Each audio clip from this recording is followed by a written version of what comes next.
تو حضور علیہ الصلاۃ والسلام نے بیت اللہ کو محبت کی نظر سے دیکھا اور فرمایا بیت اللہ میں تجھے کبھی چھوڑ کر نہ جاتا اگر یہ لوگ مجھے نہ نکالتے، مجبور نہ کرتے۔ اور میرے محترم سامعین، حضور علیہ الصلاۃ والسلام وہاں سے چلے اور سیدھے سیدنا صدیق اکبر کے دروازے کے اوپر، کہہ دو سبحان اللہ۔ اور ساری دنیا رسول کے قدموں میں، اور ہجرت کی رات میرے کملی والے پیغمبر صدیق کے دروازے کے اوپر۔ حضور دن کو آ کر یہ خبر دے گئے تھے، دوپہر کو حضور علیہ الصلاۃ والسلام نے اپنے رخ انور کے اوپر کپڑا ڈالا ہوا اور سیدنا صدیق اکبر کے گھر تشریف لائے اور فرمایا ابو بکر اللہ نے ہجرت کا مجھے حکم دے دیا ہے۔ سیدنا صدیق اکبر عرض کرتے کملی والے پیغمبر اکیلے؟ فرمایا نہیں ابو بکر تم بھی ساتھ، جبریل نے تمہارا نام لے کے بتایا کہ ابو بکر ساتھ جائیں گے، کہہ دو سبحان اللہ۔ حضور جب رات کو آئے نا، اما عائشہ صدیقہ رضی اللہ تعالیٰ عنہ فرماتی ہیں کہ ابا حضور کے انتظار میں دروازے سے پیچھے ہٹ کے کھڑے تھے اور حضور کے آنے تک عشاء کی نماز کے بعد کھڑے ہو کر حضور کا انتظار کیا، کہہ دو سبحان اللہ۔ یہ عاشق صادق ہے نا۔ ایک عاشق آج بھی ہیں جن کی صبح آنکھ ہی نہیں کھلتی، ہیں جی، ہیں ایسے عاشق کہ نہیں؟ وہ کس قدر تم پہ گراں صبح کی بیداری ہے، اقبال کیا کہتا ہے، وہ کس قدر تم پہ گراں صبح کی بیداری ہے، وہ ہم سے کب پیار ہے، ہاں نیند تمہیں پیاری ہے۔ اللہ کی رحمتیں پکار کے کہتی ہیں ہم سے کب پیار ہے، اگر ہم سے پیار ہوتا نیند کیا چیز ہے، لوگ تو بادشاہتے چھوڑ کر میرے دربار میں آ کے کھڑے ہو گئے۔ حضرت ابراہیم بن ادم بادشاہ چھوڑ کر آئے ہیں یا نہیں آئے؟ تو صبح کو جو تم کہتے ہو آنکھ نہیں کھلتی، یہ کیوں نہیں کھلتی؟ محبت کی کمی ہے۔ جس دن مولا کی محبت دل میں بس گئی انشاءاللہ العزیز پھر آنکھ لگے گی نہیں، اس کی محبت میں کھلے گی۔ تو اقبال اس لیے کہہ رہا ہے کہ صبح اٹھنا اسی لیے دشوار ہے کہ تمہارے دلوں میں مولا کی محبت کی کمی ہے۔ سیدنا صدیق اکبر انتظار کر رہے ہیں اور اماں جان فرماتی اماں عائشہ صدیقہ رضی اللہ تعالیٰ عنہ حضور جب تشریف لائے تو حضور کے قدموں کی آہٹ سے پہچان گئے کہ میرے محبوب آ گئے، اور حضور کے دروازے کو ہاتھ لگانے سے پہلے سیدنا صدیق اکبر نے دروازہ کھول دیا، کہہ دو سبحان اللہ۔ حضور علیہ الصلاۃ والسلام نے فرمایا ابو بکر چلو۔ سیدنا صدیق اکبر کی صاحبزادی حضرت اسماء جنہوں نے جلدی سے ناشتہ تیار کیا، توشہ تیار کیا، کھانا تیار کیا، سفر میں بھوک لگے گی، ہوٹل تو ہے کوئی نہیں، تو سفر میں کھانا کھا لینا، اور جلدی میں کوئی چیز نہیں مل رہی جس سے مشکیزے کے منہ کو باندھے۔ اس زمانے میں بیگ تو نہیں ہوتے تھے نا، سفری بیگ ہے، اس زمانے کے اندر تو تھیلے میں چیزیں ڈالیں اور اوپر سے منہ باندھ لیا، تو جلدی میں کوئی چیز نہیں مل رہی، کوئی رسی نہیں مل رہی، اپنا یہ پٹکا پھاڑا ہے جی، ان کا وہ جو بچیوں کا ہوتا ہے لباس، تو اس کی تنی ایک توڑ کر اس کو دو ٹکڑے کیا اور اس سے باندھا۔ حضور علیہ الصلاۃ والسلام نے لقب دے دیا ذات النطاقین، دو ٹکڑوں والی، سبحان اللہ، اللہ اکبر۔ دو اونٹنیاں پیش کی گئیں، حضور علیہ الصلاۃ والسلام نے فرمایا ابو بکر میں اونٹنی مفت میں نہیں لوں گا بلکہ اس کی اپنی اونٹنی کی قیمت ادا کروں گا۔ حالانکہ سیدنا صدیق اکبر کے تو بڑی قربانی ہے، حضور نے کبھی ایسا، یہاں پر ایسا کیوں فرمایا؟ تو اس لیے محدثین کرام یہاں پہ لکھتے ہیں اصل میں ہجرت کا بہت مبارک سفر ہے، حضور چاہتے ہیں کہ میرا بھی اس میں حصہ شامل ہو جائے، کہہ دو سبحان اللہ، سب کہہ دو سبحان اللہ، میرا بھی حصہ شامل ہو جائے، مالی طور پر بھی، جسمانی طور پر تو آپ تشریف لے جا رہے ہیں کیونکہ جسمانی عبادت بھی ہے، مالی عبادت بھی ہے، تاکہ مالی طور پر میرا بھی حصہ شامل ہو جائے۔ سیدنا صدیق اکبر نے خوشی سے قبول فرما لیا۔ میرے کملی والے پیغمبر اونٹنیوں پہ سوار ہوئے، اونٹنیاں چل پڑیں غار ثور کی طرف، کہہ دو سبحان اللہ، اللہ اکبر۔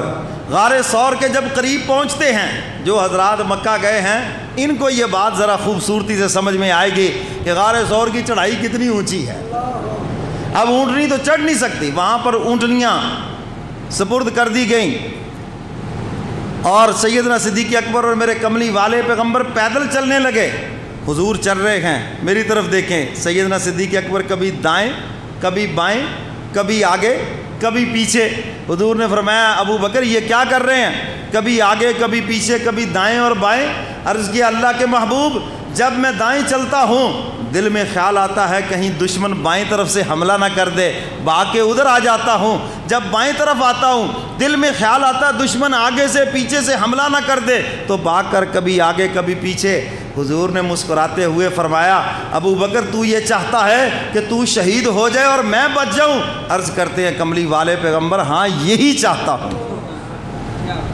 اللہ اکبر۔ میرے محترم سامعین، اب اس سے آگے جب چلے تو ایک مقام پھر وہ بھی آ گیا۔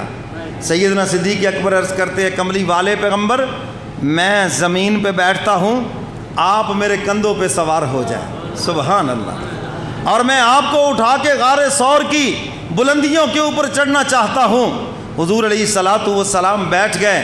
جس کو میرے کملی والے پیغمبر نے اپنے کندھوں پہ سوار کیا وہ بھی شان والا ہے، اور جس کے کندھوں پہ حضور سوار ہوئے وہ بھی شان والا ہے۔ سیدنا علی مرتضیٰ حضور کے کندھوں پہ سوار ہوئے اور حضور ابو بکر کے کندھوں پہ سوار ہوئے، کہہ دو سبحان اللہ۔ سیدنا صدیق اکبر کے کندھوں کے اوپر سوار ہیں۔ روایات میں آتا ہے حضور جب اونٹنی پہ سوار ہوتے، اگر اونٹنی پہ سواری کرتے کرتے وہی آ جاتی، اتنا بوجھ ہوتا کہ اونٹنی زمین پہ بیٹھ جاتی، اونٹنی سے وہ بوجھ برداشت نہ ہوتا، وہ زمین پہ بیٹھ جاتی۔ واہ ابو بکر تیری عظمت پہ قربان جائیں۔ عرض کیا اللہ کے محبوب آپ دعا فرمائیں، میں اٹھاتا ہوں، اور حضور کو اٹھائے ہوئے اور درود شریف پڑھ رہے ہیں، کہہ دو سبحان اللہ۔ اے آپ تو جھگڑے کر رہے ہیں ابو بکر خلافت لے گیا، اور میں کہتا ہوں ہجرت کی رات دیکھو ابو بکر نبوت لے گیا۔ ارے تم نیچے سے دیکھو صداقت نظر آتی ہے، اوپر دیکھو تو نبوت نظر آتی ہے۔ سیدنا صدیق اکبر کے کندھوں کے اوپر سوار ہیں، کہہ دو سبحان اللہ۔ اور حضور علیہ الصلوۃ والسلام کو لے کر غار ثور کی بلندیوں پہ چڑھے۔ آج اس دور کے اندر بھی اچھے بھلے وہاں حاجیوں کو دیکھا، نوجوانوں کو دیکھا، تھوڑا سا چڑھے بس جی بس بڑا اوکھا ہے جی مولوی صاحب ہیں، پھر پوچھتے ہیں کیڑا کو فرض واجب ہے، چلو جی واپس چلیے جی ہیں۔ میرے محترم سامعین، ابو بکر کے عشق کا اندازہ بھی وہیں پہ جا کے ہوتا ہے، کیسا وہ عاشق صادق تھا جو کملی والے پیغمبر کو کندھوں پہ سوار کر کے غار ثور کی بلندی کے اوپر چڑھ گیا۔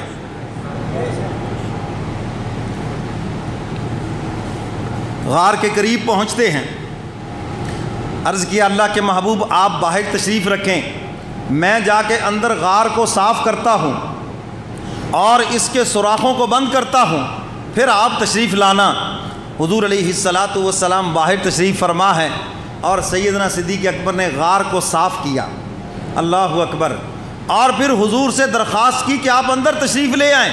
حضور ادھر غار ثور میں پہنچے، اور مکہ والے وہ ساری رات وہاں کھڑے ہیں، اور جب صبح ہوئی اللہ اکبر تو دیکھا کہ بستر پر تو حضرت علی مرتضیٰ ہیں، سیدنا علی مرتضیٰ ہیں، اور دیکھ کر ایک دوسرے کو گالیاں دینے لگے اور افسوس کرنے لگے، یہ کیا ہوا یار، وہ آدمی سچ کہہ رہا تھا کہ تم اپنی مراد کو نہیں پہنچ سکتے، جن کو شہید کرنے کے لیے کھڑے ہو وہ تو تمہارے قریب سے چلے گئے اور تمہیں پتہ بھی نہیں چلا، وہ صحیح کہہ رہا تھا۔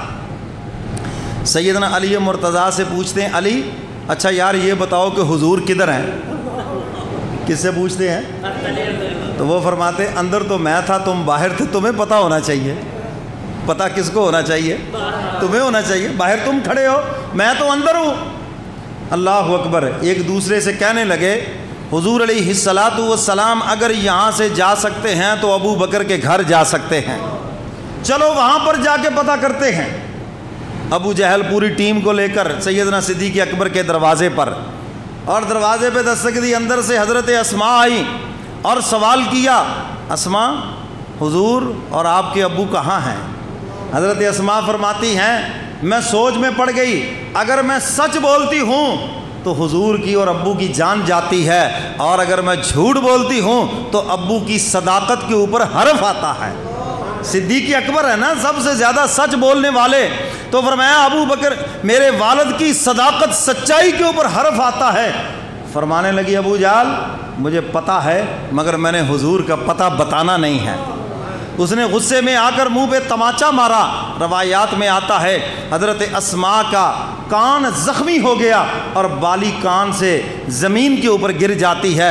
اللہ اکبر۔ جب حضور کو اطلاع ملی، کیونکہ سیدنا صدیق اکبر کے بڑے بیٹے سارا دن مکہ کی خبریں لیتے اور رات کو آ کر پھر غار ثور میں سارے حالات بتاتے، آپ کو اس طرف تلاش کیا جا رہا ہے، یہ مشورے ہو رہے ہیں، یہ ساری خبریں لے کر حضور تک پہنچاتے ہیں۔ جب یہ بات بتائی کہ آج ابو جہل نے حضرت اسماء کے چہرے کے اوپر تماچا مارا اور کان زخمی ہوا، بالی زمین کے اوپر گری ہے، حضور کی آنکھوں میں آنسو آ گئے۔ حضور نے اس وقت فرمایا تھا، ابو بکر میں نے دنیا میں سب کے احسانات کا بدلہ دے دیا ہے، ایک تیرے احسان میرے اوپر باقی ہیں، کل حشر کے میدان میں ابو بکر جانے اور خدا جانے۔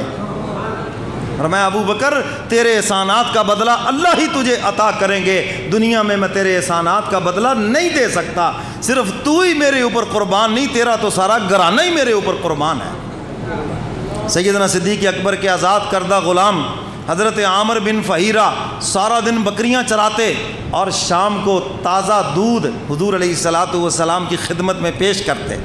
تو میرے محترم سامعین، قریش